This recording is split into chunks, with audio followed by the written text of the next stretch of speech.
நீ ஆர்ட்ஸ் தானடா படிச்ச, எப்படி ஐடில வேலை பாக்குற? எந்த டிகிரினாலும் பரவாயில்லண்ணா. சென்னையில் இருக்க எஸ்எல்ஏ ஐடி ட்ரைனிங் இன்ஸ்டியூட் தான் நான் ட்ரைனிங் எடுத்தேன். மாசம் 30,000 சம்பாதிக்கிறேன். சூப்பர்டா. For IT training and placement, contact 88707 67784.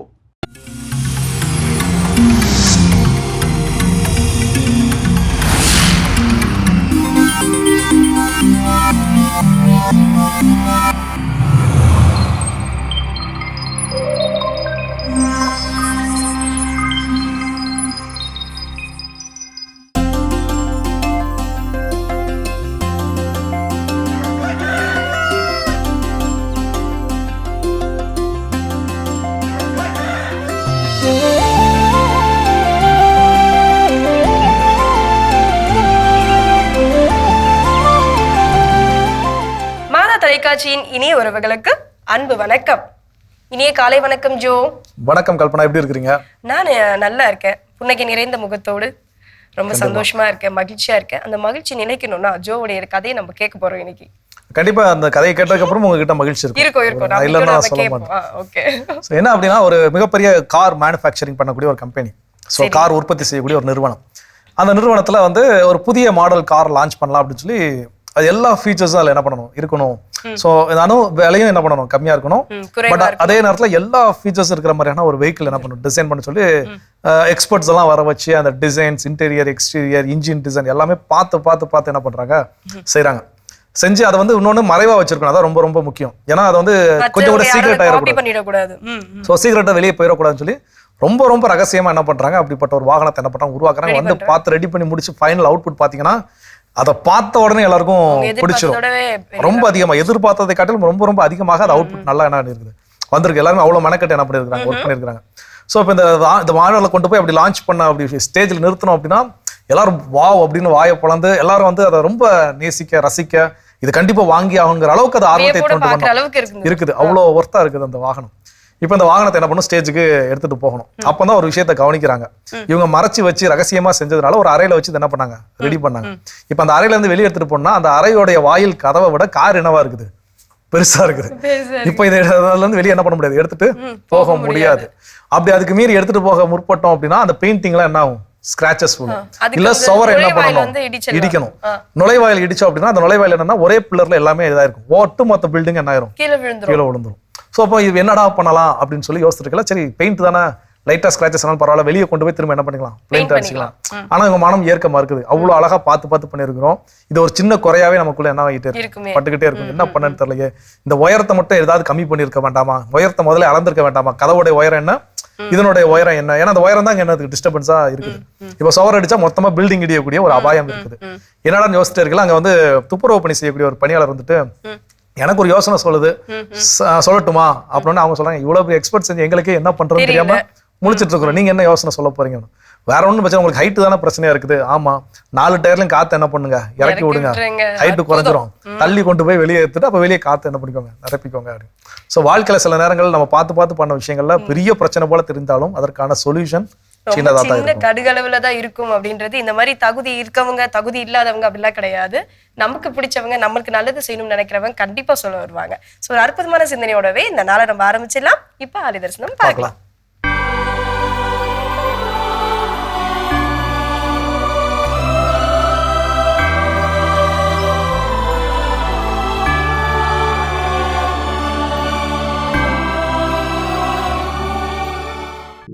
எரிகின்ற திரியாக உனை மாற்றி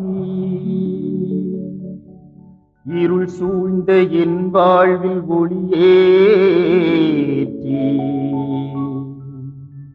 புதியதோர் வாழ்வினை எனக்கென தந்திடும் தலைவனும் நினைவினிலே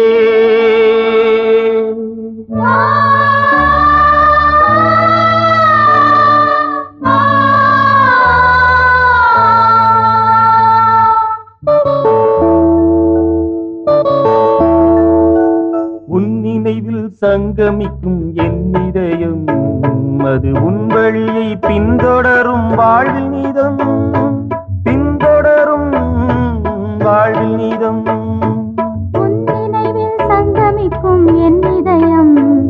அது உன் வழியை பின்தொடரும் வாழ்வில் நிதம், பின்தொடரும் வாழ்வில் நிதம்.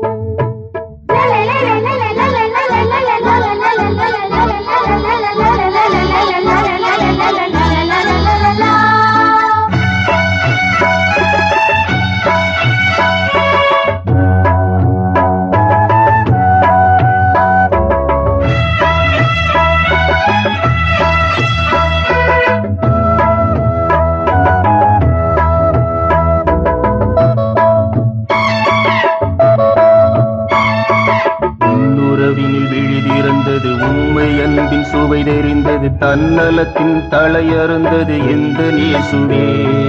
உன் வழியினில் நான் நடந்திட, உன் பணியினை நான் தொடர்ந்திட, உன் உடலும் குருதியுமே உறுதி தந்தது.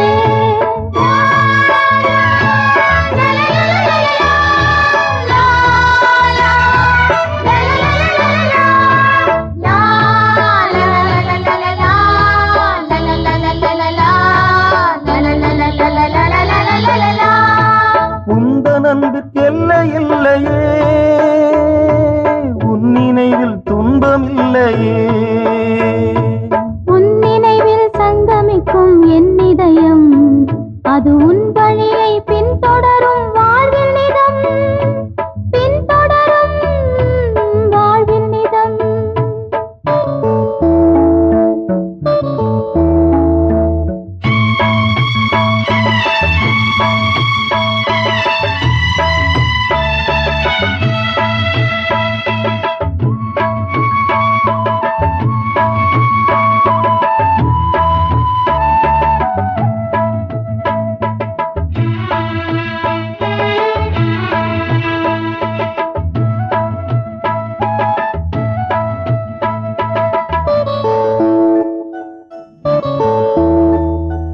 வழி தவறிய ஆடன உனது அருள் வழியினை நான் மறந்திட, என்னை காண கல்லும் முள்ளும் அலைந்து தேடினான். ஒரு கிளை என நீ இருந்திட, அதில் கொடி என நான் படர்ந்திட, உந்தன் அன்பு நெஞ்சினிலே என்னை மூடினான்.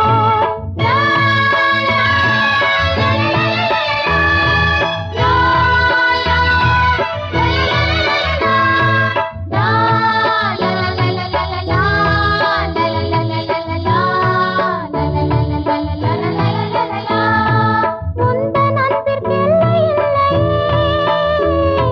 உன் நினைவில் துன்பமில்லையே.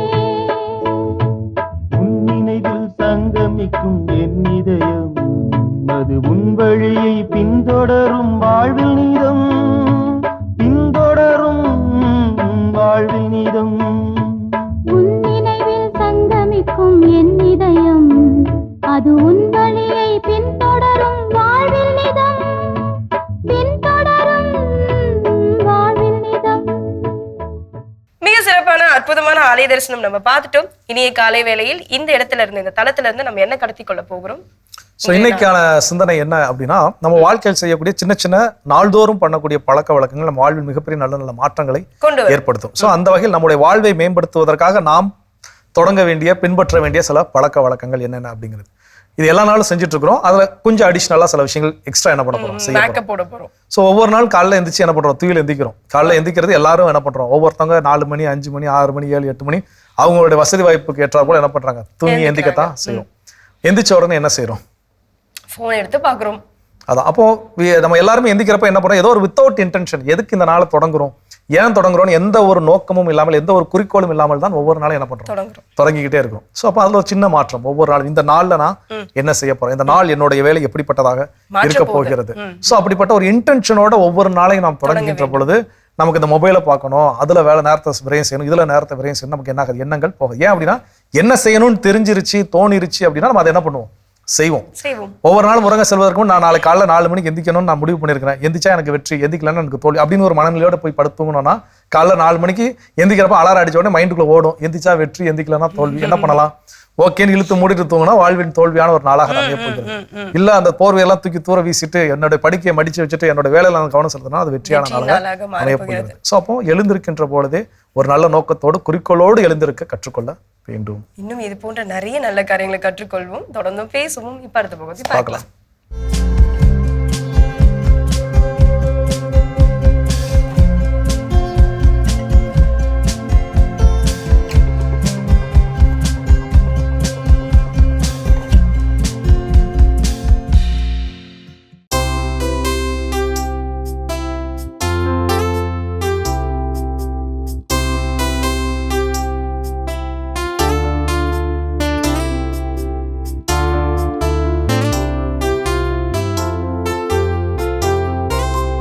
ஆண்டவரே உமது இரக்கத்தையும் உமது பேரன்பையும் நினைத்தருளும்.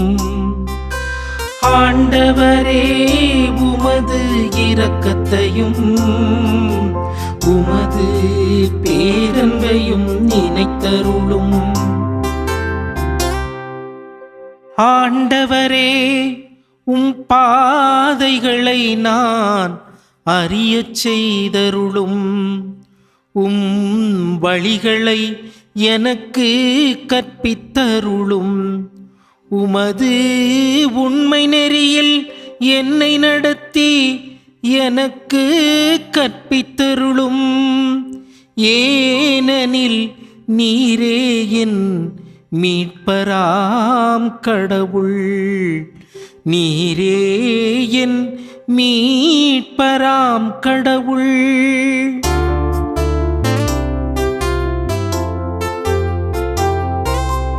ஆண்டவரே உமது இரக்கத்தையும் உமது பேரன்பையும் நினைத்தருளும். ஆண்டவரே உமது இரக்கத்தையும் உமது பேரன்பையும் நினைத்தருளும். ஆண்டவரே உமது இரக்கத்தையும் உமது பேரன்பையும் நினைந்தருளும். ஏனெனில் அவை தொடக்க முதல் உள்ளவையே.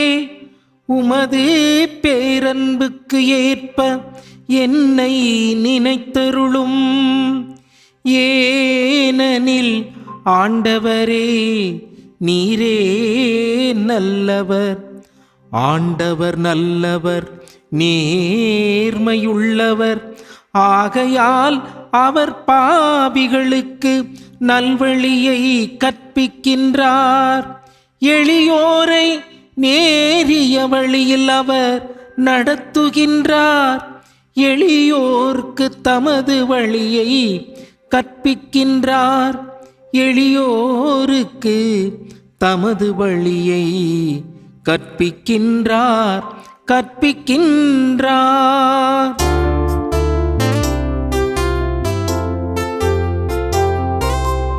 ஆண்டவரே உமது இரக்கத்தையும் உமது பேரன்பையும் நினைத்தருளும்.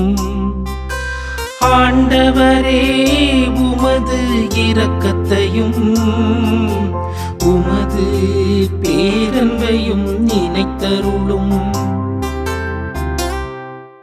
அங்கிங்கடாதபடி எங்கும் பிரகாசமாய் ஆனந்த பூர்த்தியாகி அருளோடு நிறைந்த பரம்பொருள் நம் இறைவன்.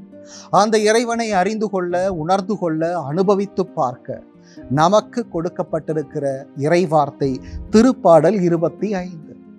இந்த திருப்பாடல் நம்மை குறித்தும் நமக்கான வழிகாட்டுதலை குறித்தும் ஏங்கி கேட்பதாக அமைந்திருக்கிறது. இறைவனிடம், இறைவா என்னை வழி நடத்துங்கள், நான் தவறான பாதைகளிலே சென்று கொண்டிருக்கிறேன், எனக்கு ஒரு சரியான பாதையை காட்டுங்கள் என்று கேட்கிற இறைவனிடம் வேண்டி நிற்கிற ஒரு அருமையான மன்றாட்டாக இருக்கிறது. அன்பார்ந்தவர்களே, சில சமயம் நான் யோசித்து பார்ப்பேன், நான் சரியான ஒரு பாதையில் தான் சென்று கொண்டிருக்கிறேனா, என் பாதை சரியா என்ற கேள்வி அடிக்கடி நமக்கு எழலாம். அப்போது நாம் சிந்தித்து பார்க்க வேண்டியது நம்மை குறித்து, நமது வாழ்வு நிலையை குறித்து. அப்படிப்பட்ட ஒரு உள்ளுணர்வு ஏற்பட்டது என்றால் நமது வாழ்விலே மாற்றம் இருக்கும். ஒருவேளை நாம் நமது வாழ்க்கையிலே தவறான பாதையை நோக்கி சென்று கொண்டிருக்கிறோம். உதாரணத்துக்கு, நாம் கிழக்கு நோக்கி செல்ல வேண்டும் என்று நினைத்து கொண்டிருந்த வேளையிலே நம்மை அறியாமல், உணராமல் ஏதோ ஒரு காலகட்டத்திலே மேற்கு நோக்கி பயணம் செய்து கொண்டிருந்தோம் என்றால் நமது பயணம் என்னவோ, நோக்கம் என்னவோ கிழக்கு தான். ஆனால் அதற்கு மாறாக நம்மை அறியாமல் மேற்கு நோக்கி பயணம் செல்லுகிற போது நாம் சிந்திக்க வேண்டும், ஐயையோ நான் போகிற பாதை தவறாயிற்றே, நான் என்ன பண்ணுவது என்று யோசிக்க வேண்டும். இந்த பாதையிலே இந்த பயணம் ரொம்ப நமக்கு கம்ஃபர்டபுளாக இருக்குது, எந்த பிரச்சனையும் இல்லாமல் இருக்குது, லகுவாக இருக்குது, சொகுசாக இருக்கிறது என்று நினைத்து கொண்டு நாம் தவறான பாதை எவ்வளவு தூரம் சென்றாலும் நமது பயணங்கள் உபயோகம் இல்லாத வீணான பயணமாக இருக்கும். எந்த ஒரு நொடி பொழுது நாம் உணர்கிறோமோ அந்த நொடியே அந்த பயணத்தை தவிர்த்து விட்டு நாம் இறங்கிவிட வேண்டும். இறங்கி மறுபடியுமாக சரியான பாதையை நோக்கி செல்வதே புத்திசாலித்தனம். அந்த புத்திசாலித்தனத்தோடு தான் இந்த திருப்பாடல் எழுதப்பட்டிருக்கிறது. ஆண்டவரே, எனக்கான பாதையை, எனக்கான வழியை காட்டும். தவறான பாதையிலே நான் சென்று கொண்டிருக்கிறேன், அது தவறு என்று உணர்ந்து விட்டேன். இப்போது சரியான பாதை எது என்று தெரிந்து விட்டதென்றால் அதை நோக்கி நான் செல்லுவேன், எனக்கு வழிகாட்டும் என்று சொல்லுகிற பாடல். ஆம் ஆண்டவரே, உம் வழிகளை நான் அறிய செய்யும் இந்நாள் வரைக்கும் நான் அறிந்து கொள்ளாமல் இருந்து விட்டேன், தெரிந்து கொள்ளாமல் இருந்து விட்டேன். ஆகவே அதை அறிகிற ஒரு பாக்கியம் எனக்கு கொடும் என கேட்கிறது. அடுத்து, உம் நெறிமுறைகளை எனக்கு கற்பித்தரணும். ஆண்டவரே, வாழ்க்கையிலே சரியான நெறிமுறைகளை எப்படி வாழணும்னு கூட வாழ தெரியாத ஒரு மனிதனாக, அறிவற்றவனாக நான் இருந்திருக்கிறேன். ஆனால் இன்றைய நாளிலே உம்மிடமிருந்து அந்த அறிவை பெற்றுக்கொள்ள வாஞ்சியாக இருக்கிறேன். எனக்கு கற்றுக்கொடும், நெறிகளை கற்றுக்கொடும். கிறிஸ்து சொல்லுகிறார், பரிசேயர், வரி தண்டுபவர்கள், இவர்களது வாழ்வு நெறியை காட்டிலும் உங்கள் நெறி சிறந்திருக்கட்டும் என சொல்லி இருக்கிறார். ஆகவே நம்மிடம் கிறிஸ்து எதிர்பார்ப்பதெல்லாம் நமது வாழ்வு முறை அடுத்தவர்களை காட்டிலும் சற்று உயர்ந்திருக்க வேண்டும் என்பதுதான். அதைத்தான் இந்த திருப்பாடலும் இறைவனிடம் வேண்டி கேட்கிறது, எங்களுக்கு வாழ்வு நெறியை கற்பித்தருளும். நாமும் கேட்போம், இறைவனிடம் வாஞ்சியோடு கேட்போம், ஆண்டவரே, நான் எப்படிப்பட்ட வாழ்வு முறையை நான் கையாள வேண்டும், எனது வாழ்வு நெறி எப்படி இருக்க வேண்டும், பிறரை காட்டிலும் உயர்வாக இருக்க வேண்டுமானால் நான் என்ன செய்ய வேண்டும், எனக்கு கற்றுத்தாரும், நீரே எனக்கு ஆசிரியராக இருக்கிறீர் என்று சொல்லி கேட்டோம் என்றால், வாஞ்சையோடு கேட்டோம் என்றால் நிச்சயம் அவை அனைத்தும் நமக்கு கற்பிக்கப்படும், நமது வாழ்வு மாறுபடும். அடுத்து, உமது உண்மையின் வழியில் என்னை நடத்தும். எனக்கு எது உண்மை எது பொய் என்று தெரியவில்லை. அனைவரும் சொல்வதை நான் ஏற்றுக்கொண்டு அதன் பாதையிலே போய் கொண்டிருக்கிறேன். யார் சொன்னாலும் அதை உண்மை என்று நம்பிக்கொண்டிருக்கிறேன்.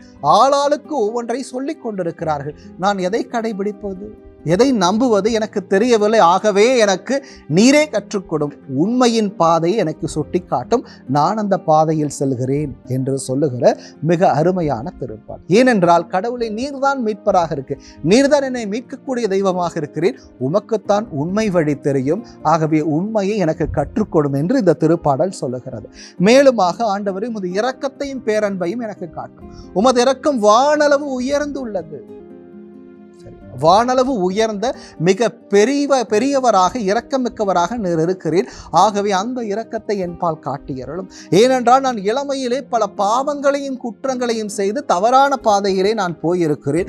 ஆகவே உமது இரக்கத்தை காட்டி ஒரு புதிய மனுஷனாக, ஒரு புதிய மனுஷியாக மாற எனக்கு இந்த நாட்களிலே வாய்ப்பை தாரும் என கேட்கிற ஒரு அருமையான திருப்பாடல் இன்று நமக்கு கொடுக்கப்பட்ட திருப்பாடல். நாமும் கேட்போம், இந்த திருப்பாடல் வழியாக ஆண்டவரிடம் இறைஞ்சுவோம். ஆண்டவரை, அறியாமையால் என் இளமை காலங்களிலே பல்வேறு தவறுகளை செய்திருக்கிறேன், குற்றங்களை புரிந்திருக்கிறேன், உமக்கு எதிரான மீறுதல்களை நான் புரிந்திருக்கிறேன், என்னை மன்னித்து விடுங்கள். இனி நான் வாஞ்சையோடு ஒரு புதிய வாழ்வுக்காக ஏங்கி நிற்கிறேன். அந்த பாதையை எனக்கு காட்டுங்கள், புதிய வழிமுறை எனக்கு கற்பியுங்கள். ஒருபோதும் என்னை உமது கண்முன்னாக இருந்து விலக்கி விடாதையும், ஒவ்வொரு நாளும் அது பார்வையிலே என்னை வைத்துக் கொள்ளும். எனக்கு சரியான பாதையை நீரே காட்டும், அதன் வழியிலே நான் நடக்க சித்தமாக இருக்கிறேன், வாஞ்சியாக இருக்கிறேன், ஆசையாக இருக்கிறேன் என்று நாம் இறைவனிடம் வேண்டுவதே மிக சிறந்த வேண்டுதலாக இருக்கும்.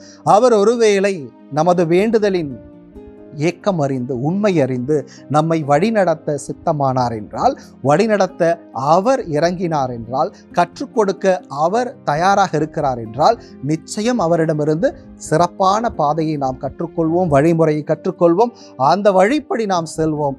அப்போது இறைவனுக்கு உகந்த உண்மையான அன்பு நிறைந்த பிள்ளைகளாக இந்த உலகிலே வாழ முடியும். நாம் பிறந்ததன் நோக்கத்தை உணர்ந்து கொள்ள முடியும், அந்த நோக்கத்தை நிறைவேற்றியவர்களாக இந்த உலகை விட்டு நாம் செல்ல முடியும். ஆகவே அன்பார்ந்தவர்களே, இறைவனின் வழி நடத்துவதற்காக இறைவனிடம் வேண்டுவோம். அன்பு நிறைந்த இறைவா, எங்களது சிறந்த ஆசானாக, வழிகாட்டியாக, குருவாக நீரே இருக்கிறீர். உண்மையின் பாதை அறிந்தவராக இருக்கிறீர். எங்களுக்கு சிறப்பான பாதையை வழிநடத்தி அந்த வழி நடத்துதலின்படி எங்கள் வாழ்வை மேம்படுத்தும். எங்களை நீர்தாமே சிறப்பான வழியிலே காத்தருள்வீராக. ஆமென். அருமையான தினம் ஒரு திருப்பாடல் பகுதி பார்த்துட்டோம். அதோட இன்னைக்கு பேசிட்டு இருக்கிறோம், நம் வாழ்வில் நாம் மேம்பாடு அடைய, மேன்மை நிலையை எட்டுவதற்கு நாம் செய்ய வேண்டிய செயல்களில் நாள்தோறும் செஞ்சுட்டு இருக்கிறோம். சின்ன சின்ன அடிஷ்னலா மாற்றங்கள் Extra என்ன அப்படின்னு நம்ம பேசிட்டு இருக்கோம். அதுல அடுத்ததா என்ன சொல்றாங்க? கண்டிப்பா நம்மளுடைய உடம்புக்கு வந்து எதெல்லாம் நல்ல நல்ல உணவு அப்படின்னு சொல்லிட்டு தேடி தேடி சாப்பிடுவோம் இல்லையா, அதே மாதிரி தான் நம்மளுடைய மைண்டுக்கும். ஸோ இன்றைய நாள்ல நம்ம எழுந்ததுக்கு அப்புறம் இன்றைய நாள் நம்ம என்ன செய்ய போறோம், நான் நல்ல புத்தகங்களை படிக்க போறேன், நல்ல செயல்களை செய்ய போறேன். ஸோ இந்த மாதிரி நல்ல நல்ல காரியங்களை குறித்து நம்மளுடைய மைண்டுக்கு ஊட்ட வேணும், ஃபீட் பண்ணணும் அப்படின்னு சொல்றாங்க. இது நம்ம செஞ்சோம் அப்படின்னா நம்மளுடைய வாழ்வில் அந்த மேம்பாடு அப்படின்றது வரும். கண்டிப்பா நீங்க சொல்லும்போது நீங்க சொன்னீங்க இல்லையா, நல்ல உணவுகளை தேடி தேடி நம்ம சாப்பிட்றோம்னு. ஏன்னா எனக்கு அது ஒரு முரண்பட்ட கருத்து எனக்கு உண்டு. என்ன அப்படின்னா, நம்ம நல்ல உணவுகளை தேடி தேடி சாப்பிடுவதை காட்டிலும் சுவையான உணவுகளை தான் என்ன பண்றோம், தேடி தேடி சாப்பிட்றோம். அலுவலகத்திலே மதிய நேரத்தில் லஞ்சுக்கு வெளியே போய் பார்த்தோம் அப்படின்னா ஒரு நம்ம சாலையில 2க்கு புறம் கடைகள் உண்டு. ஒரு பக்கம் பார்த்தீங்கன்னா சிக்கன் பிரியாணி எல்லாம் போட்டு வச்சிருப்பாங்க, இன்னொரு பக்கம் பார்த்தீங்கன்னா இயற்கை உணவுகள்னு ஒரு கடை இருக்கும். நான் இது வரைக்கும் பார்த்த வரைக்குமே பிரியாணி கடையில தான் கூட்டம் அதிகமா இருக்குமே தவிர இங்க இருந்தது கிடையாது. ஸோ அது போல நம்ம வாழ்க்கையில் ஒவ்வொரு நாள் ஏதோ நிறைய விஷயத்த படிக்கிறோம், ஒவ்வொரு நாள் படிக்காம நம்ம இருக்கிறதே கிடையாது. ஏன்னா ஒரு டிராவல் டைம்லயோ இல்லை சும்மா இருக்கும் போதோ ஏதோ ஒரு நியூஸ் ஃபீட் எடுத்து ஸ்க்ரால் பண்ணி ஏதோ ஒரு விஷயத்த படிச்சுக்கிட்டே இருக்கிறோம். திடீர்னு அந்த நியூஸை படிச்சுக்கிட்டே இருக்கல, திடீர்னு வந்து இரு நடிகருடைய ரசிகர்கள் மோதல் அப்படின்னா உடனே அதை ஃபுல்லா என்னடா நடந்திருக்குன்னு கோத்துருக்கும். கடைசி பார்த்தா அது இன்னொருத்தர் நடிகர் ரசிகர் எங்கேயோ வேற ஏதோ பிரச்சனை நடந்திருக்கும், இது வேற ஊர்ல எங்கேயோ பிரச்சனை நடந்திருக்கும். டைட்டில் பாத்தீங்கன்னா 2 பேரும் ஒண்ணுக்கு ஒண்ணு அடிச்சுக்கிட்ட மாதிரி ஒரு டைட்டில் போட்டிருப்பாங்க. நமக்கு உடனே பார்க்க தோணும், படிப்போம். ஸோ அப்போ இதெல்லாம் நம்ம ஃபீட் பண்ணிக்கிறோம் நம்ம மைண்டுக்கு. நல்ல விஷயத்தை தான் நான் ஃபீட் பண்ணுவேன், நல்ல புத்தகங்களை நான் படிப்பேன். ஒரு நாளைக்கு குறைஞ்சது ஒரு 10 பக்கங்கள் நான் என்ன பண்ணுவேன், புத்தகத்தை நான் வாசிப்பேன் அப்படிங்கிற ஒரு பழக்கத்தை நம்ம என்ன பண்ணணும், ஏற்படுத்தி கொள்ள வேண்டும். கண்டிப்பா முயற்சி செய்வோம். தொடர்ந்து பேசுவோம். பார்த்த பகுதி பார்க்கலாம்.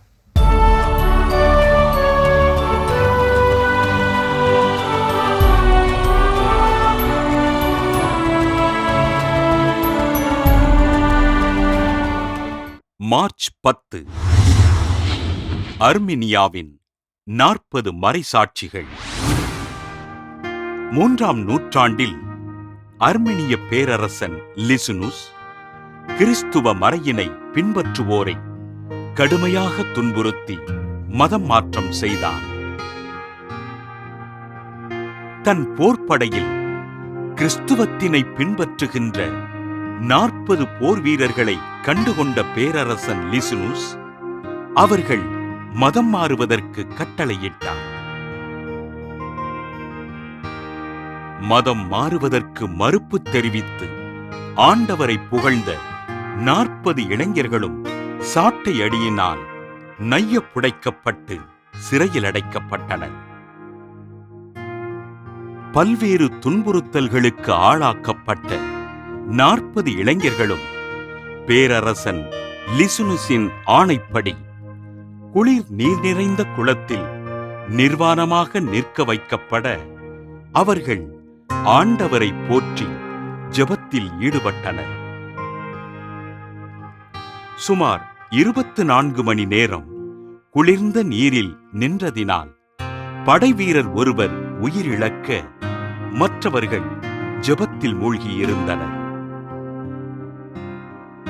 தன் படைவீரர்களை எப்படியும் மதம் மாற்ற வேண்டும் என்றெண்ணிய பேரரசன் வெந்நீர் தொட்டியினை தயார் செய்து கிறிஸ்துவை மறுதலித்துவிட்டு வெந்நீரில் குளிக்கலாம் என்று கூற வீரர்கள் இதனை கடுமையாக மறுத்து ஆண்டவர் இயேசுவை புகழ்ந்து பாடினர்.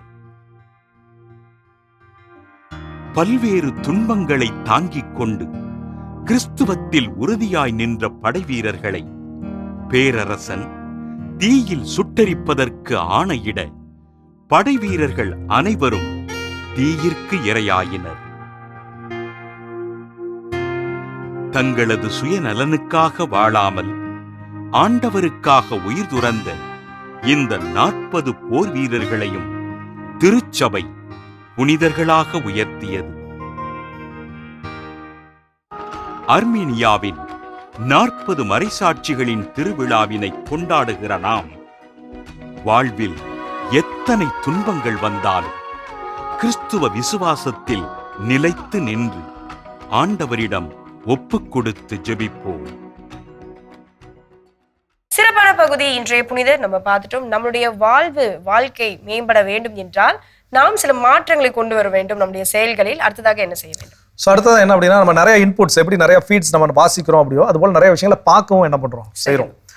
சில நேரங்களில் பார்த்தோம் அப்படின்னா ஏதோ ஒரு ஆக்சிடென்ட் வீடியோவோ இல்லை வந்து அந்த சிசிடிவி ஃபுட்டேஜஸ் ஏதாவது வந்து ரொம்ப அது வந்து வன்முறையை தூண்டும் வண்ணமாகவோ இல்ல உளவியல் பாதிப்புகளை ஏற்படுத்தும் வண்ணமா இருக்கும் அதை நம்ம அச்சுறுத்தும் வண்ணமாக இருக்கும். அதெல்லாம் என்ன பண்ணிருப்போம் பார்த்திருப்போம். ஒரு பாக்குறப்போ ஒரு மாதிரி நெருடலா இருக்கும். அடுத்து அதை பார்க்கணும்னு மனசு என்ன பண்ணும், தூண்டிக்கிட்டே இருக்கும். ஸோ அது போட்ட அந்த அல்காரிதமே என்ன பண்ணிருப்பாங்கன்னா, நீங்க எந்த வீடியோ நீங்க பாக்குறீங்களோ ஒவ்வொரு வீடியோக்கான கவுண்ட் டவுன் அதுல என்ன பண்ணிட்டே இருக்கும், ஓடிக்கிட்டே இருக்கும், டைமிங் ஓடிக்கிட்டே இருக்கும். நீங்க உங்களுடைய மொபைல் போன்ல எடுத்து நீங்க பாத்தீங்கன்னாலே எந்த அப்ளிகேஷன் அதிகப்படியான நேரத்தை செலவிடுறீங்க அப்படிங்கிற அந்த செட்டிங்ஸ்ல போய் அந்த ஆப் மேனேஜ்மெண்ட்ல பாத்தீங்கன்னா அதுவே என்ன பண்ணிடும், காட்டி கொடுக்கும். அந்த அப்ளிகேஷன்ல என்னத்தை நீங்க அதிகமா பாக்குறீங்கன்னு முதற்கொண்டு என்ன பண்ணிடும் தெரிஞ்சிடும். இப்போ ஃபார் எக்ஸாம்பிள் நீங்க வந்து ஒரு ஆன்லைன் வர்த்தகம் பண்ணக்கூடிய வெப்சைட்ல போய் ஒரு செப்பல் வாங்கணும்னு சொல்லி பாக்குறீங்க அப்படின்னா, நீங்க அடுத்து எங்கெல்லாம் அட்வர்டைஸ்மெண்ட் லோட் ஆகுது எல்லாமே அந்த செப்பல் அட்வர்டைஸ்மெண்டா என்ன லோட் ஆகும். என்னடா நான் பார்த்தது வேற ஒரு வெப்சைட்ல, இப்போ நான் வச்சிருக்கிறது வேற ஒரு வெப்சைட், அதுல எப்படி அந்த அட்வர்டைஸ்மெண்ட் வருதுன்னு கேட்டா இதுதான் அந்த அல்காரிதம். ஸோ நம்முடைய லொகேஷன், நம்முடைய ஐபி அட்ரஸ் எல்லாத்தையும் என்ன பண்றாங்க, அக்சஸ் பண்றாங்க. நம்முடைய பர்சனல் டீடைல்ஸ் என்ன பாக்குறோம்லாம் தெரியுது. அப்போ நான் எந்த வீடியோல, சில வீடியோ நம்ம உடனே ஸ்கிப் பண்ணிடுவோம். அப்போ அது உடனே அல்காரிதம் இந்த வீடியோ வந்து 2 செகண்ட்ல என்ன பண்ணாங்க, ஸ்கிப் பண்ணிட்டாங்க. அப்போ இது உங்களுக்கு என்ன பண்ணல, பிடிக்கல. அடுத்த கேட்டகரி இந்த செகண்ட் ஒரு 10 செகண்ட் ஓடி, இது கொஞ்சம் உங்களுக்கு என்ன பண்ணிருக்கு, பிடிச்சிருக்கு. அடுத்த 30 செகண்ட் 1.5 நிமிஷம், அப்போ இந்த வீடியோ தான் என்ன பண்றாங்க, விரும்பி பாக்குறாங்க. அப்போ அது போன்ற மற்ற வீடியோக்கள் என்ன பண்ணிட்டே இருக்கும், வந்துகிட்டே இருக்கும். ஸோ அப்போ இந்த நெகட்டிவ் இன்புட் என்ன பண்ணிக்கிட்டே இருக்கும், உள்ளுக்குள்ள போய்கிட்டே இருக்கும். ஸோ அப்போ இந்த நெகட்டிவ் இன்புட் போக போக எனக்குள்ள நான், அதாவது நம்ம எல்லாருக்குள்ளே ஒரு ஓனாய் இருக்கிறது. அது நல்லதை சாப்பிட்டுச்சுன்னா நல்ல ஓனாயா இருக்கும், கெட்டதை சாப்பிட்டுச்சுன்னா கெட்ட ஓனாயா இருக்கும். அப்போ அது போல நான் நெகட்டிவ் இன்புட்டை நான் கொடுத்துக்கிட்டே இருக்கிறேன்னா நானும் ஒரு கெட்ட ஓனாயாக மாறுவதற்கு வாய்ப்புகள் நிறைய உண்டு. அப்போ அதை நான் லிமிட் பண்ணிக்குவேன். ஏன்னா நம்ம டெய்லி பார்க்குறோம், அதை நான் லிமிட் பண்ணிக்குவேன் அப்படிங்கிற ஒரு மாற்றத்தை கொண்டு வருகின்ற பொழுது நம்ம வாழ்வில் மேம்பட முடியும். இன்னும் என்னென்ன செயல்கள் செய்யலாம்ன்றதை தொடர்ந்து பேசுவோம். இப்ப அடுத்த பகுதி பார்க்கலாம்.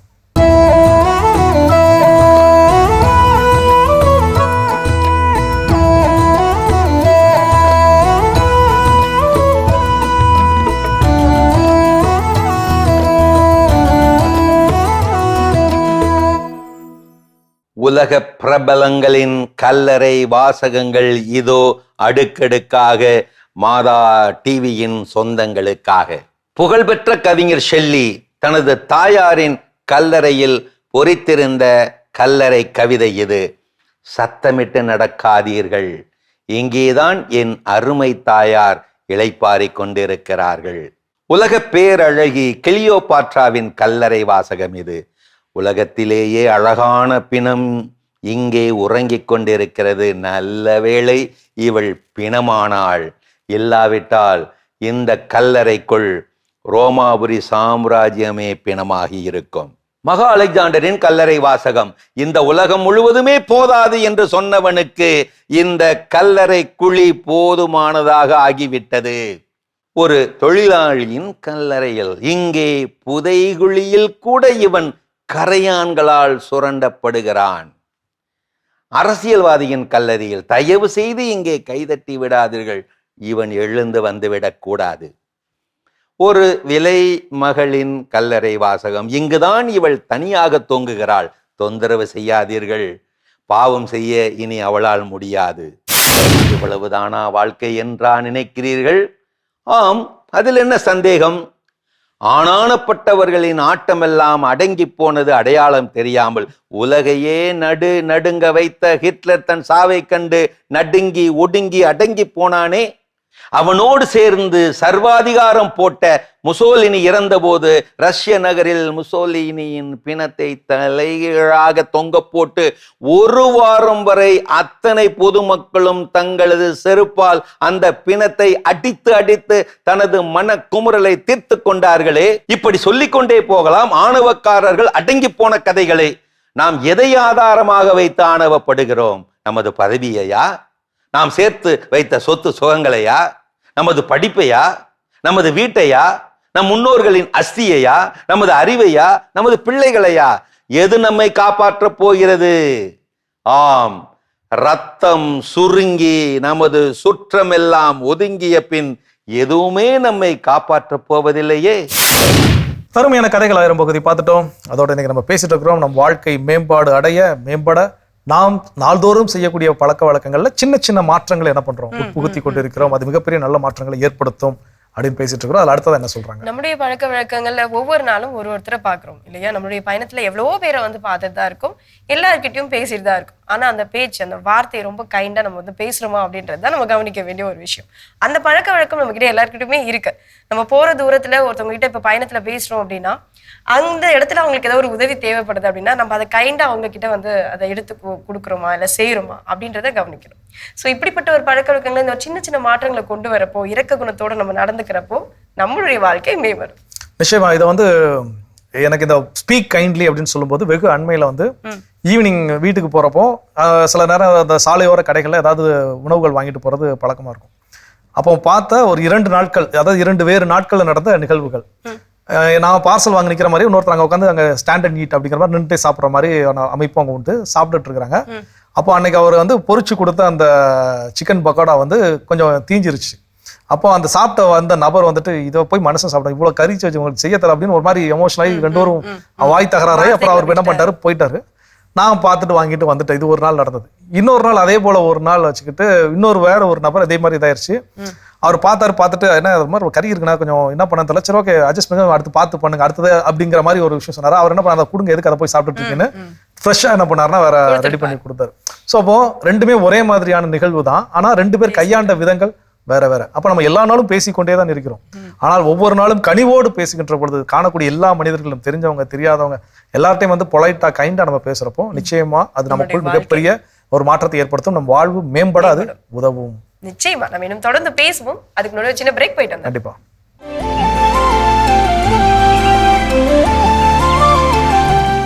நிகழ்ச்சிக்குள் உங்களை மீண்டும் அன்புடன் வரவேற்கின்றோம். நீங்கள் பார்த்து கொண்டிருப்பது மாதா தொலைக்காட்சியின் கடவுள் வணக்கம். ஸோ சிறப்பான நாளில் பேசிட்டு இருக்கிறோம் கல்பனா. நம்முடைய வாழ்வு மேம்பட நாம் செய்ய வேண்டிய செயல்கள், நாள்தோறும் பண்ணக்கூடிய பழக்கத்துல சின்ன சின்ன அடிஷனல் சேஞ்சஸ். கண்டிப்பா அந்த வகையில பாத்தீங்கன்னா நம்ம எல்லா நாளுமே வேலை செஞ்சுட்டு தான் இருக்கோம் இல்லையா? ஆனா எது ஒரு கடினமான வேலை அப்படின்னு நம்ம நினைக்கிறோமோ அதை என்ன பண்ணிடுவோம், ஸ்கிப் பண்ணிட்டு அடுத்த வேலையை பார்க்க போவோம். ஆனா அந்த கடினமான வேலையை நான் இன்னைக்கு செய்வேன் அப்படின்னு சொல்லிட்டு ஒரு உறுதிமொழி எடுக்கணும். இப்ப காலையில எழுந்துக்கிறது எல்லாருக்குமே ஒரு எளிதான விஷயமா அப்படின்னா கண்டிப்பா தெரியல.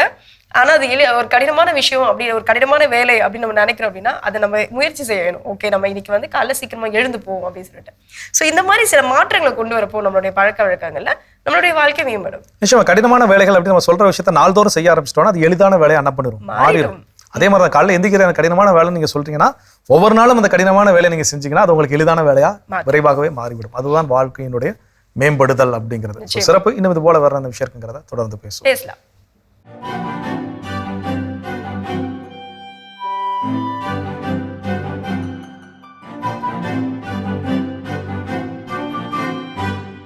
அன்பிற்கினிய மாதா தொலைக்காட்சி சுவைஞர்களே, தமிழினிய நெஞ்சங்களே, வணக்கம்.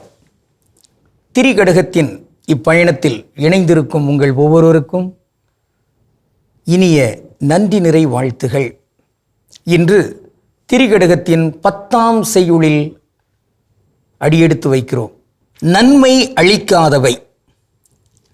கணக்காயர் இல்லாத ஊரும் பிணக்கு அறுக்கும் மூத்தோரை இல்லா அவைக்களனும் பாத்துண்ணும் தன்மை இலாளர் அயலிருப்பும் இம்மூன்றும் நன்மை பயத்தல் இல. நன்மை அளிக்க மாட்டா, தீமையைத்தான் தரும். அவற்றுள் முதன்மையானது கணக்காயர் இல்லாத ஓர் இடம், ஓர் ஊர். கணக்காயர்னா என்ன? வேறொன்றுமில்லை, ஆசிரியர். அவர் கணக்காசிரியர் மட்டுமல்ல, எந்த ஆசிரியர்னாலும் சரி அவருக்கு பெயர் கணக்காயர். ஆக இந்த கணக்காயர் இல்லாத ஓர் இடத்தில், ஓர் ஊரில் எவரும் குடியிருக்கக்கூடாது. நம்ம ஏற்கனவே பார்த்துருக்குறோம், கோயில் இல்லாத ஊரில் குடியிருக்காதே. கோயிலுக்கு இணையானது பள்ளிக்கூடம். பள்ளிக்கூடம் இல்லாத இடத்துல குடியிருக்கக்கூடாது. அப்போது அந்த பள்ளியை சுட்டி காட்டுகிற ஒரு அடையாளமாக இந்த ஆசிரியர் இருக்கிறார். ஆசிரியர் என்பவர் தான் கணக்காயர். கணக்காயர் இல்லாத இடத்தில் இருக்கக்கூடாது. அதனால தான் நம்ம பார்க்குறோம், நம்ம தமிழ் மண்ணிலெல்லாம் சீர்திருத்த அவையினர், தென்னிந்திய திருவை சொல்கிறாங்க பாருங்கள், அவங்க எப்பொழுதெல்லாம் ஒரு இடத்தில் நற்செய்தி அறிவிப்பதற்கென்று காலடி எடுத்து வைக்கிறார்களோ அவங்க முதல்ல கட்டியது கோயில் அல்ல, பள்ளிக்கூடம் தான். அதான் சிறப்பு. நாம் தென்பகுதியிலலாம் பார்க்குறோம், நாசரேத், முதலூர், அந்த பகுதிகள் பல இடங்களில் அப்படி பார்க்குறோம். ஆக பள்ளியை சுற்றித்தான் அவர்களுடைய அந்த ஊர் அமையும். கல்வி அதான் முதன்மையானது. அதான் இணைவல் வாட்ஸ்அப்பில் பலவும் வந்து கொண்டிருக்கின்றனவே. இந்த கிறித்தவ மறைபரப்பாளர்கள், மிஷனரிஸ், அவங்க செய்திருக்கிற ஏராளமான பணிகளுள் முதன்மையாக சொல்லப்படுகின்ற பணி கல்வி பணி. ஒருவேளை அவர்கள் இங்கு வந்து இந்த கல்வி கொடுக்கவில்லைனால் இன்னும் அந்த ஜாதியத்தன்மை தான் வேரூன்றி பலரும் இன்றைக்கு படிக்க கூட முடிந்திருக்காது என்பதெல்லாம் இங்கு பதிவு செய்யப்படுகிறது. இந்த உண்மையை அறிந்திருக்க வேண்டும். எல்லாரும், கிறிஸ்தவர்கள் மட்டுமல்லர், இஸ்லாமியர்கள், இந்துக்கள் என எவரெல்லாம் இருக்கிறார்களோ அத்தனை பேருமே இந்த உண்மையை நாம் அறிய வேண்டும். இதில் தற்பெருமை கொள்வதற்கு ஒன்றுமில்லை. வரலாற்று உண்மையை அறிகிறோம், அவ்வளவுதான். இங்கு பொறாமைப்படுவதற்கும் ஒன்றுமில்லை.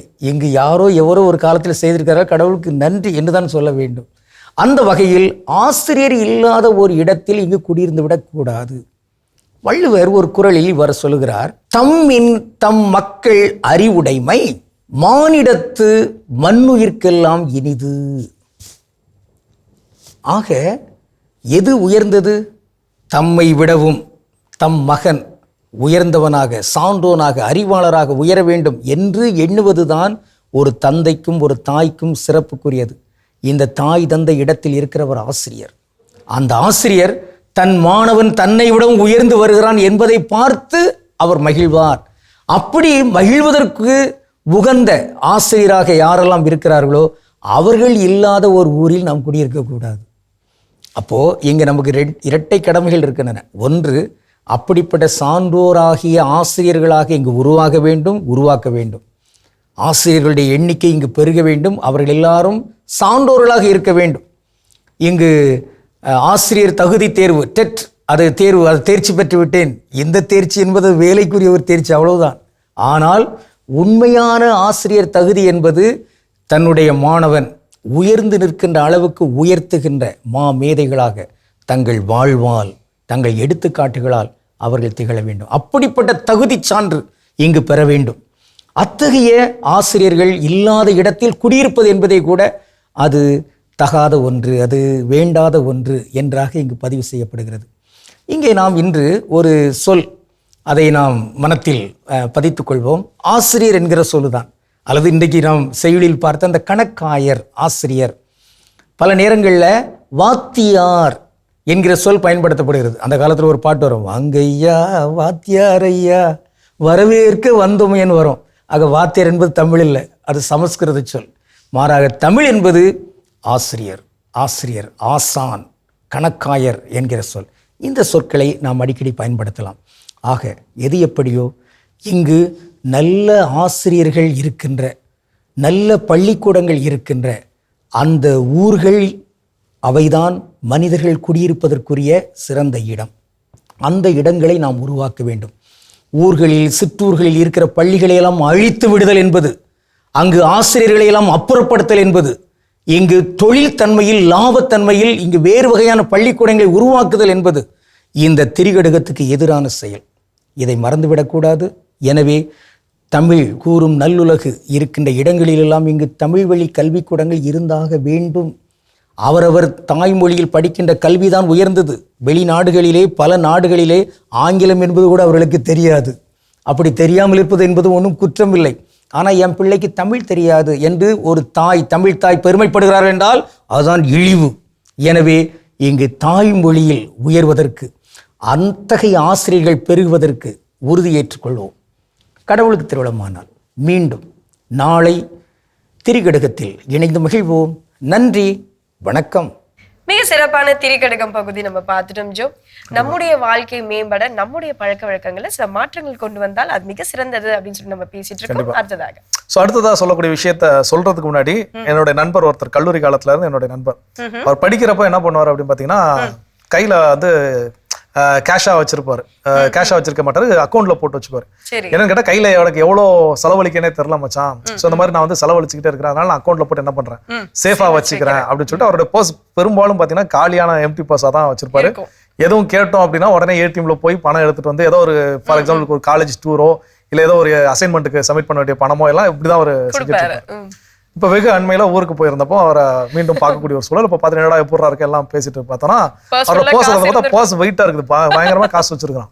நம்ம நீலாம் பர்ஸ்ல பணம் வச்சு பார்த்ததே இல்லை, இப்ப என்ன ரொம்ப அக்கௌண்ட்ல வைக்க முடியாத அளவுக்கு பணம் உனக்கு நீ பர்ஸ்ல வச்சிருக்கியா? இல்ல மச்சான், அக்கௌண்ட்ல எல்லாம் இப்ப கம்மியா தான் வைக்கிற மச்சான். அப்படி ஏன்டா என்னாச்சு?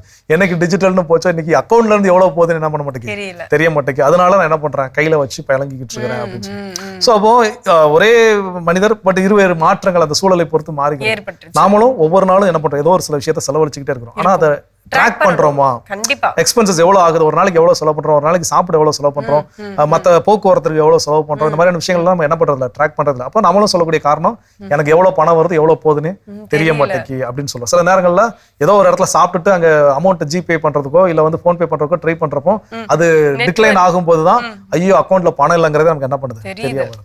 ஸோ இப்போ பல நேரங்களில் இதை நாம் செய்து கொண்டிருக்கக்கூடிய மிகப்பெரிய தவறு. அப்போ வாழ்க்கையில் மேம்பட எவ்வளோ கரெக்டாக செலவு பண்ணுறோமா இல்லை எப்படி செலவு பண்ணுறோங்கிறத தெரிஞ்சுக்க நாம செலவு பண்ணுறதை ட்ராக் பண்ணுறது ரொம்ப ரொம்ப முக்கியம். செய்வோம், இன்னும் தொடர்ந்து பேசுவோம். இப்போ அடுத்த பகுதி பார்க்கலாம்.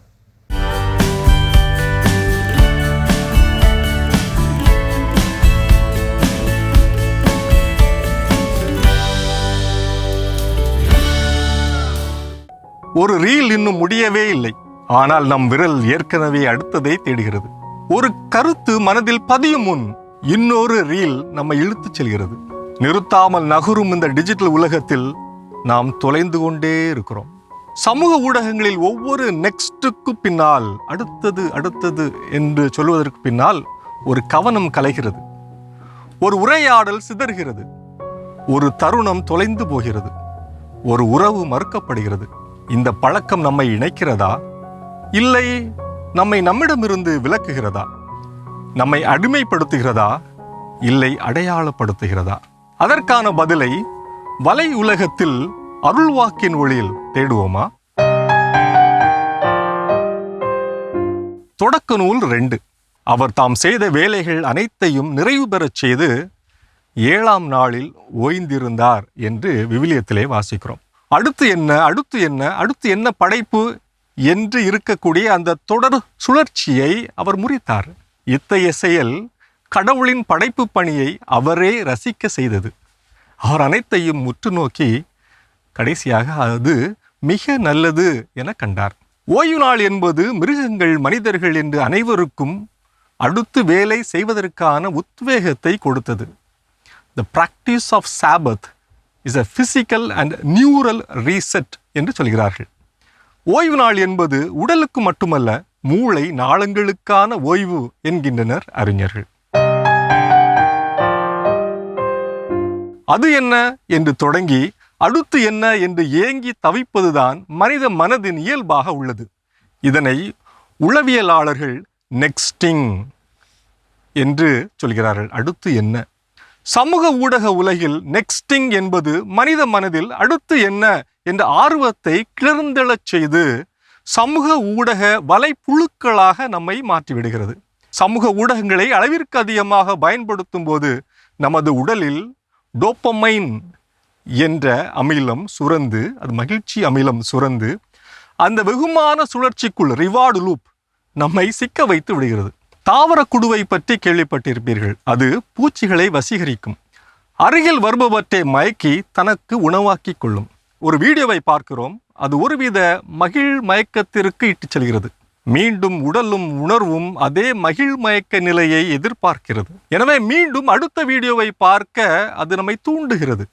இதுவே தொடர் செயலாகி பல மணி நேரம் நம்மை அறியாமல் சமூக ஊடகங்களின் கைதிகளாக்கி விடுகிறது.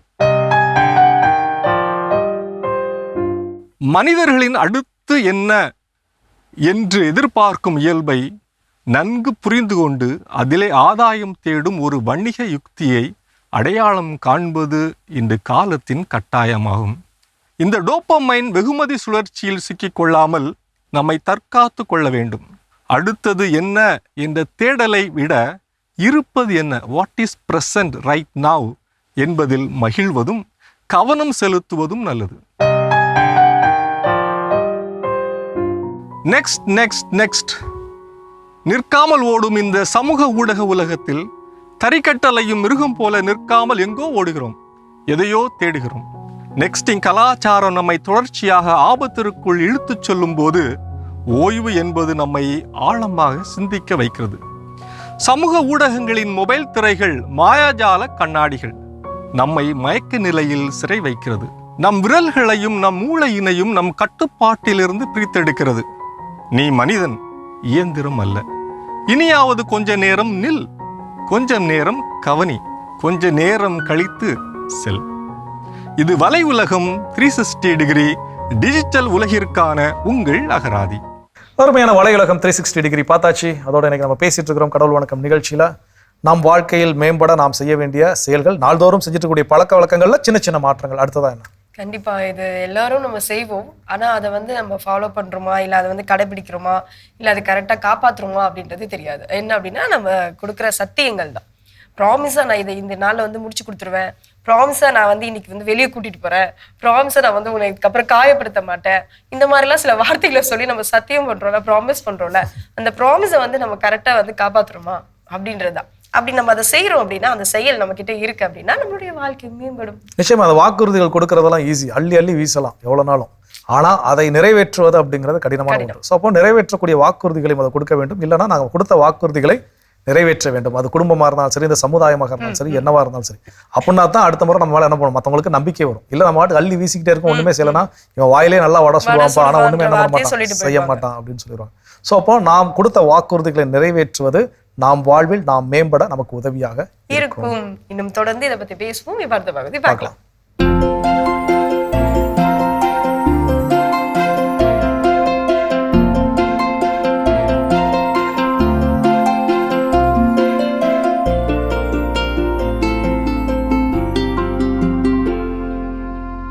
அனைவருக்கும் வணக்கம்.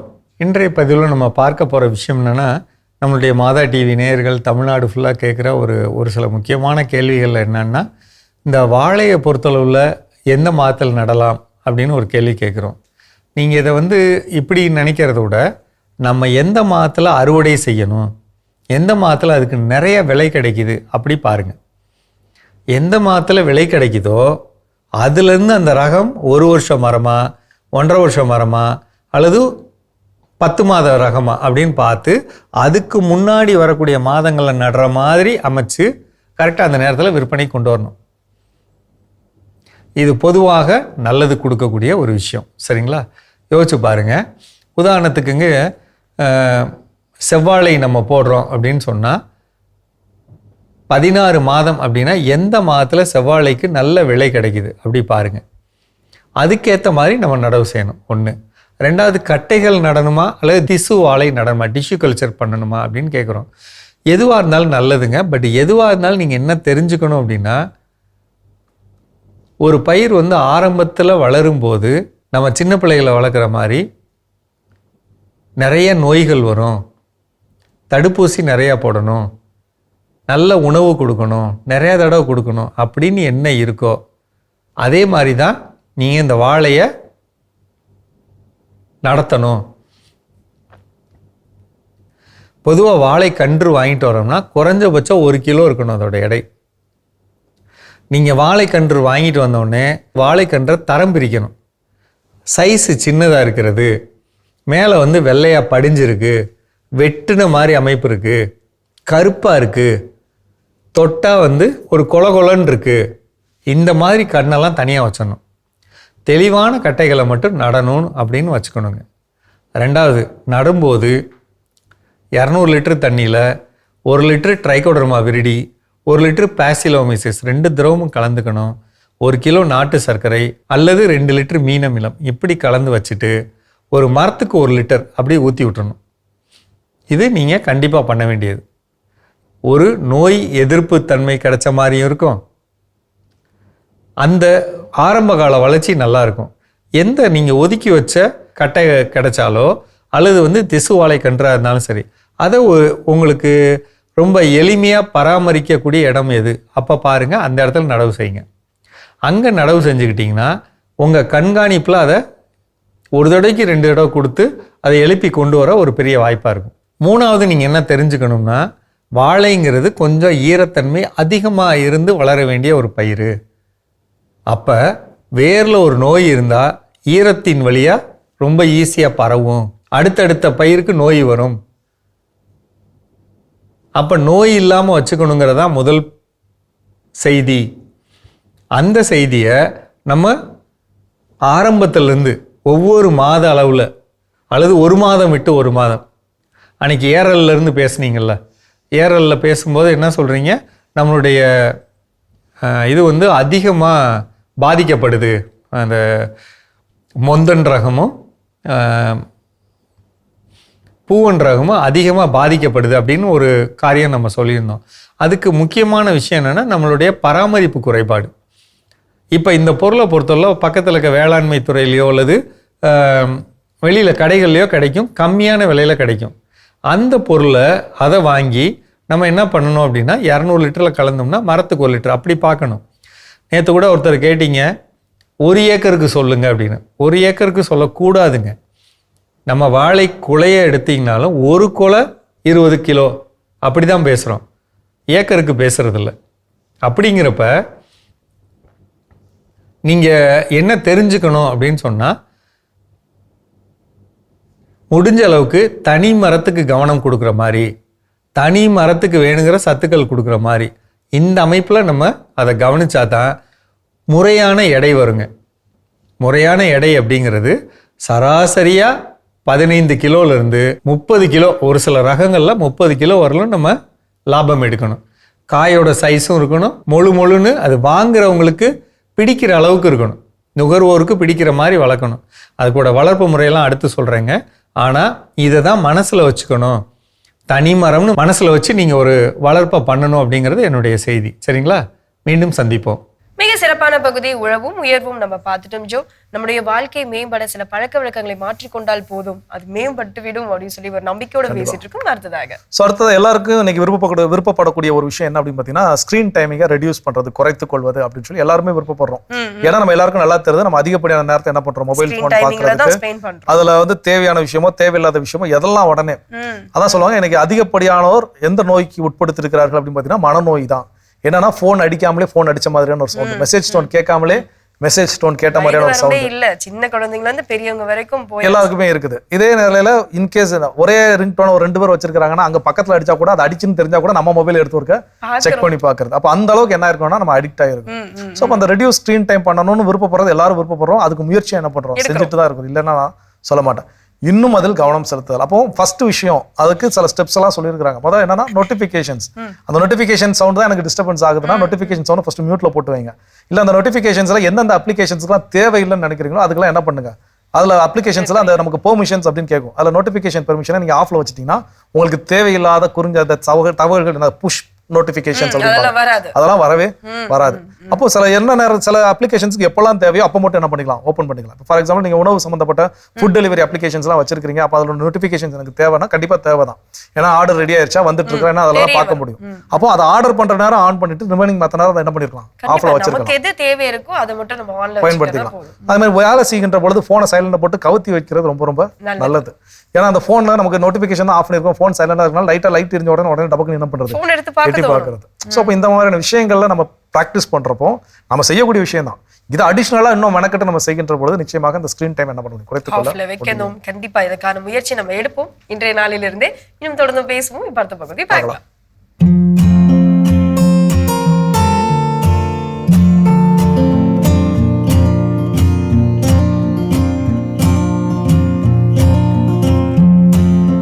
அன்பான மாதா தொலைக்காட்சி நேயர்களுக்கு வணக்கம். இன்றைய நிகழ்ச்சியில நம்ம மன அழுத்தம், டிப்ரெஷன் அதை பத்தி நம்ம பார்க்கலாம். பொதுவா என்னென்ன காரணங்களால ஒரு மனிதன் பாதிக்கப்படுகிறான் மனதளவுல அப்படிங்கிற போது அது சின்ன குழந்தையில இருந்து வயதானவங்க வரைக்கும் யாருக்கு வேணா எப்ப வேணா டிப்ரெஷன் ஆகலாம். இது பர்சன்டேஜ் தான் வேரியேஷன்ஸ். இப்போ எனக்கு கூட டிப்ரெஷன் இருக்கும், பட் பர்சன்டேஜ் கம்மியா இருக்கும். ஒரு 5%, 10% இருக்கும். உங்களுக்கும் இருக்கும், ஒரு 2-3% வித்தியாசம் இருக்கும். இன்னொருத்தர் இப்படி பர்சன்டேஜ் வித்தியாசம் இருக்கும். ஆனா இதுல டோட்டலா அதிகமா பாதிச்சவங்க தான் ரொம்ப பேஷண்ட்னு சொல்லக்கூடிய நிலைக்கு தள்ளப்பட்டு ட்ரீட்மெண்ட் கம்பல்சரி எடுக்கணும் அப்படிங்கிற கட்டாய சூழல். சரி, ஏன் இந்த டிப்ரெஷன் ஆகுறாங்க அப்படின்னு நம்ம பார்க்கும்போது சின்ன சின்ன விஷயம்தான், ஆனா அது பெரிய அளவு மனசுல பாதிச்சு அதன் வெளிப்பாடு தான் டிப்ரெஷன். முதல்ல மனம் விட்டு நல்லா பேசிடும். அது என்ன நிறை குறை எதுவாக இருந்தாலும், நல்லது கெட்டது கோபம் எதுவாக இருந்தாலும் ஓப்பனா பேசிடும். பேசிட்டா அது மனசளவுல பாதிக்காது. சின்ன சின்ன ஸ்ட்ரெஸ் தான். ஆமா. ஸ்ட்ரெஸ்ஸா இருக்கும். ஆமா. ஸ்ட்ரெஸ் அப்படிங்கறதே வாண்டட் ரெஸ்பான்ஸ் தான். ஃபிளைட் ஆர் ஃபைட் ரெஸ்பான்ஸ் அப்படிம்பாங்க. அந்த சின்ன சின்ன ஸ்ட்ரெஸ்ஸை நம்மளால ஓவர் டேக் பண்ண முடியல அப்படின்னா டிப்ரெஷன் நோக்கி போகுது. இது மாத்திரம் இல்ல, மெயினா சில இழப்புகள். இப்போ உதாரணத்துக்கு ஒரு குழந்தை இருக்கு, அவருக்கு பிடிச்ச விளையாட்டு ஐட்டம் அவர் கேட்டுட்டே இருப்பாரு. நம்ம அது வாங்கி நிறைய வாங்கி கொடுத்தாலும் தப்பு, வாங்கியே கொடுக்கலன்னாலும் தப்பு. அவர் அதிக நாளா ஒரு பொருளை கேட்டுட்டு இருப்பாரு. அது நமக்கு தேவையா தேவையில்லைன்றது நமக்கு புரியும், ஆனா குழந்தைக்கு புரியாது. ஒரு சின்ன விஷயம் தான், விளையாட்டு சாமான் தானே நமக்கு வாங்கி கொடுக்கலன்னு அதுல டிப்ரெஷன் ஆகிற குழந்தைகள் இருக்காங்க. ஃபெயில் ஆனா அதுல டிப்ரெஷன் ஆகிறவங்க இருக்காங்க. ஸ்கூல்ல படிக்கிறாங்க, காலேஜுக்கு போகணும், அந்த ஸ்டேஜ்ல நான் இந்த காலேஜ்ல தான் சேரணும், இந்த கோர்ஸ் தான் எனக்கு வேணும் அப்படின்னு அந்த குழந்தை நினைக்கும். ஆனா அவருக்கு அந்த கோர்ஸ் கிடைக்கலையோ அல்லது பண வசதி இல்லையோ இல்ல அந்த காலேஜ்ல சீட் இல்லையோ ஏதோ ஒரு ரீசன்னால அது மாற்றி அமைக்கப்படும். அப்போ அவரோட ஏக்கம் எத்தனை ஆண்டுகளானாலும் அது மாறவே மாறாது, மறைக்கவும் அவரால் மறக்கவும் முடியாது. அப்போ அந்த ஆள் மனதுல பாதிப்பு. இதை விட சூப்பர், இப்போ ஒன்றும் இல்லை, இப்போ ஒரு பிரதர் சிஸ்டர்ஸ் வீட்டில் இருக்காங்க, ஒரு சிஸ்டருக்கு கல்யாணம் ஆயிடுது, அந்த சிஸ்டரை பிரிவினை கூட இன்னைக்கு டிப்ரெஷனுக்கு தள்ளப்படுறாங்க. அதே போல லவ் ஃபெயிலியர் விஷயம், ஒருத்தர் விரும்புறாங்க, திருமணம் நடக்கல, அதுல டிப்ரெஷன். இப்படி எதுக்கு எடுத்தாலும் அந்த எதிர்பார்ப்புகள் ஏமாற்றம் அப்படிங்கிற விஷயத்துல தான் நிறைய பேருக்கு உங்களுக்கு டிப்ரெஷன் ஆகுது. இது ஆரம்ப நிலையில சின்ன சின்ன பர்சன்டேஜ் இருக்கும். அப்போ ஓப்பனா பேசிட்டா உங்களுக்கு இது பாதிப்பு பெருசா வராது. நீங்க அதையே நினைச்சு இப்போ திடீர்னு யாரோ ஒருத்தர் வீட்டில் இறந்துருவாங்க, இல்லை ஃப்ரெண்ட்ஸ் இறந்துருவாங்க, இல்லை ஒரு ஆக்சிடென்ட் நீங்க பார்த்துருப்பீங்க, அது பாதிப்பு. இப்படி ஏகப்பட்ட விஷயங்கள்னால இன்னைக்கு இந்த டிப்ரெஷன் அப்படின்றதுல தள்ளப்படுது. இதோட எக்ஸ்ட்ரீம் ஸ்டேஜ் என்ன அப்படின்னா, என்ன எடுத்தோடனே எக்ஸ்ட்ரீம் ஸ்டேஜ் நினைக்காதீங்க, படிப்படியா உங்களுக்கு பாதிப்புகள் வரும்.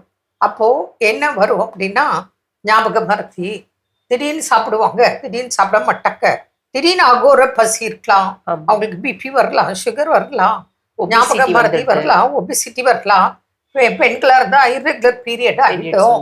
அதாவது அந்த அழுத்தம் அப்படிங்கிறது இவ்வளவுதான் இல்லை, அவ்வளோ இன்னல்கள். தலைவலிக்கும், தலைவலி இல்லாம இருக்கும், தூக்கம் இருக்கும், தூக்கம் இல்லாம இருக்கும், இல்லை தூங்கிட்டே இருப்பாங்க. இப்படி ஆக்டிவா இருக்கிறதெல்லாம் போயிட்டு ரொம்ப லேசியா கூட இருப்பாங்க. ஒன்று படுத்துட்டே இருப்பாங்க, இல்லை சாப்பிட்டே இருப்பாங்க, குளிக்க மாட்டாங்க, ஞாபகம் மறதி, இல்லை சொன்னா செய்வாங்க, இல்லைன்னா அது கூட கிடையாது, சொன்னா கூட செய்ய மாட்டாங்க. இப்படி ஆனா இதனோட எக்ஸ்ட்ரீம் ஸ்டேஜ் என்ன அப்படின்னா, தன்னைத்தானே அவங்க மாய்த்து கொடுத்து சூசைட் ட்ரை பண்ணுவாங்க. அதுதான் ரொம்ப ஹியூமிலியேஷன், செல்ஃப் ஹியூமிலியேஷன். ஆமா, இதுக்கு நம்ம தள்ள விடக்கூடாது, நல்ல மனம் விட்டு பேசணும். அது இல்லாமல் இதுக்கெல்லாம் ஆரம்ப நிலையிலே வரும்போது நல்ல ட்ரீட்மெண்ட் இருக்கு, கவுன்சிலிங் இருக்கு, ப்ராப்பர் கவுன்சிலிங் இருக்கு, ட்ரீட்மெண்ட் இருக்கு. அதே மாதிரி உணவியல் மாற்றங்கள் இருக்கு.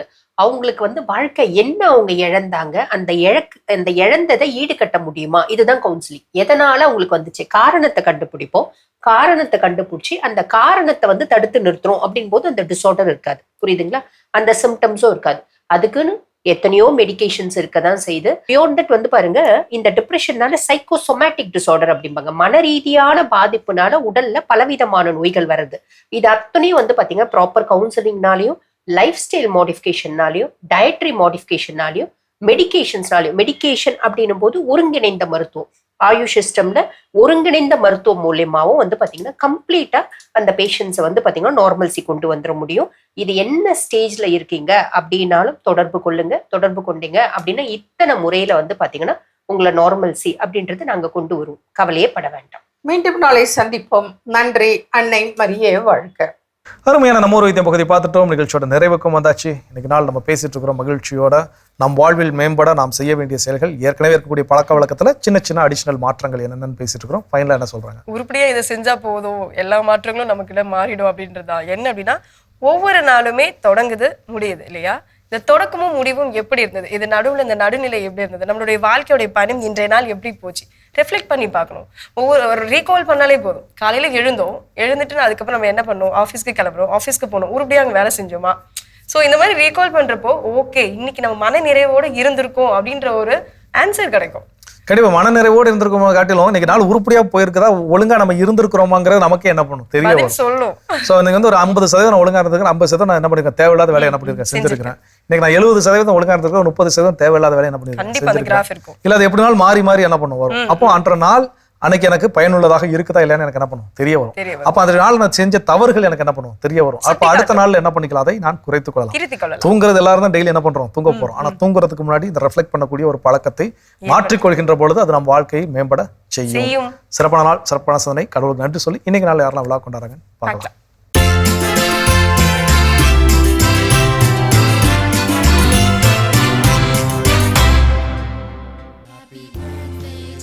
மாதா தொலைக்காட்சியில் பணிபுரியும் அருட்சகோதரி மெடோனா சிடிசி இன்று தனது பிறந்த நாளினை கொண்டாடுகிறார். இவரை வாழ்த்துபவர்கள் குடும்பத்தினர், உறவினர்கள், நண்பர்கள் மற்றும் மாதா தொலைக்காட்சி குடும்பத்தினர். ஜெனித் லியாண்டர் இன்று தனது பிறந்த நாளினை கொண்டாடுகிறார். இவரை வாழ்த்துபவர்கள் அப்பா ராஜேஷ், அம்மா பிரசாந்தி, பாட்டி சாண்டா, தாத்தா வின்சென்ட், தாத்தா பாட்டி, குடும்பத்தினர், உறவினர்கள் மற்றும் நண்பர்கள். ஜோயிட்டா ஆனலி இன்று தனது பிறந்த நாளினை கொண்டாடுகிறார். இவரை வாழ்த்துபவர்கள் அப்பா சார்லஸ், அம்மா நான்சி, அம்மம்மா ஸ்டெல்லா ராணி, தாத்தா மைக்கேல் ராஜ், குடும்பத்தினர், உறவினர்கள் மற்றும் நண்பர்கள். திண்டுக்கல் அனுமந்தராயர் கோட்டையை சேர்ந்த நெல்ஜோ பெக்காம் இன்று தனது பிறந்த நாளினை கொண்டாடுகிறார். இவரை வாழ்த்துபவர்கள் அப்பா சேவியர், அம்மா கரோலின், அக்கா ஜோசிகா, தாத்தா பாட்டி, மாமாக்கள், அத்தைகள், சகோதரர்கள், சகோதரிகள், குடும்பத்தினர், உறவினர்கள் மற்றும் நண்பர்கள். டெனிசா சியோனா இன்று தனது பிறந்த நாளினை கொண்டாடுகிறார். இவரை வாழ்த்துபவர்கள் அப்பா பிரதீப் யோபு, அம்மா யூதித், தம்பி ஜோவான், தாத்தாக்கள், அம்மாச்சிகள், குடும்பத்தினர், உறவினர்கள் மற்றும் நண்பர்கள். மிக சிறப்பான விழாக்கோடும் இன்றைய நாள்ல யாரெல்லாம் விழா காண்றாங்களோ அவங்க எல்லாருக்குமே நம்முடைய வாழ்த்துக்களை தெரிவிச்சுக்கலாம் ஜோ. அது மட்டும் இல்லாம அவங்களுக்கான இறையாசிர் காத்துட்டு இருக்கு, பார்க்கலாம்.